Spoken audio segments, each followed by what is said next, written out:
వసంత పంచమి యొక్క విశిష్టత తెలుసుకుందాం రండి. ఈ ఏడాది వసంత పంచమి ఎప్పుడొచ్చింది? ఈ పర్వదినాన సరస్వతీదేవిని ఎందుకు పూజిస్తారు? చిన్నారులతో అక్షరాభ్యాసం ఎందుకు ప్రారంభిస్తారనే ఆసక్తికరమైన విషయాలను ఇప్పుడు తెలుసుకుందాం. హిందూ పంచాంగం ప్రకారం ప్రతి ఏడాది మాఘమాసంలో శుద్ధ పంచమి రోజున వసంత పంచమిని జరుపుకుంటారు.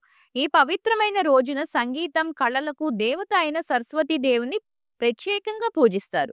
ఈ పవిత్రమైన రోజే సరస్వతీదేవి జన్మించినట్లు పురాణాల ద్వారా తెలుస్తుంది. ఈ పండుగ పర్వదినాన ప్రతి ఒక్క పాఠశాల, కళాశాలలతో పాటు ప్రముఖ బాసర్లోని సరస్వతీదేవి ఆలయంలో ప్రత్యేక పూజలు నిర్వహిస్తారు. ఈ రోజున సరస్వతీదేవిని పూజించిన వారికి ఎంతో పుణ్యం లభిస్తుందని నమ్ముతారు. అంతేకాదు, పిల్లలకు ఈ రోజున అక్షరాభ్యాసం చేయించడం వల్ల వారు త్వరగా పురోగమిస్తారని, ఇంట్లో కూడా సానుకూల శక్తి ప్రవాహం పెరుగుతుందని, మనసు ఏకాగ్రతతో ఉంటుందని నమ్ముతారు.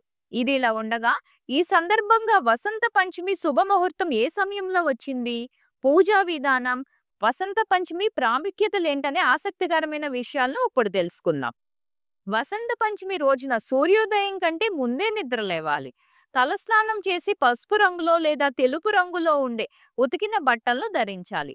శుభ్రమైన నీటితో పూజా స్థలాన్ని లేదా పూజా మందిరాన్ని శుభ్రం చేయాలి. అనంతరం అమ్మవారి ఫోటో లేదా విగ్రహాన్ని ప్రతిష్ఠించి పసుపు రంగులో ఉండే బట్టలను సమర్పించాలి. ఆ తర్వాత అమ్మవారికి పసుపు రంగులో ఉండే పువ్వులు, అక్షింతలు, చందనం, ధూపం, దీపం సమర్పించాలి. సరస్వతీదేవికి పసుపు రంగులో ఉండే మిఠాయిలు నైవేద్యంగా పెట్టాలి. సరస్వతి పూజ సమయంలో సరస్వతి వందనం, సరస్వతి మంత్రాలను పఠించాలి. వసంత పంచమి రోజున అమ్మవారిని పూజించడం వల్ల మీ వైవాహిక జీవితంలో కూడా ఆనందం ఉంటుంది. వసంత పంచమి తిథి ఫిబ్రవరి 2వ తేదీ ఆదివారం ఉదయం 9:14 ప్రారంభమవుతుంది.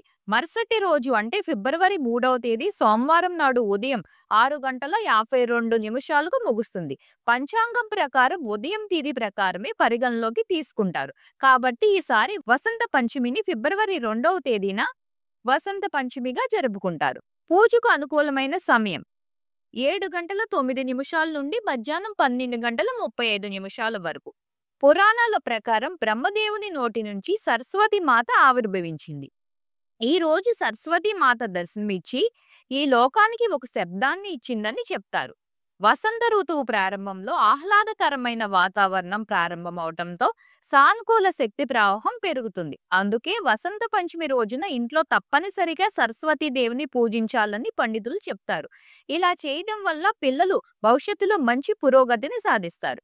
ఈసారి వచ్చే వసంత పంచమి పండుగ సమయంలో అనేక శుభయోగాలు ఏర్పడనున్నాయి. ఈ పర్వదినాన ఉత్తరాభాద్ర నక్షత్రం వేళ శివయోగం, సిద్ధియోగం ఏర్పడనున్నాయి. అంతేకాదు, మకరంలో సూర్యుడు బుద్ధుడి కలియుగతో బుద్ధాదిత్య రాజయోగం ఏర్పడనుంది.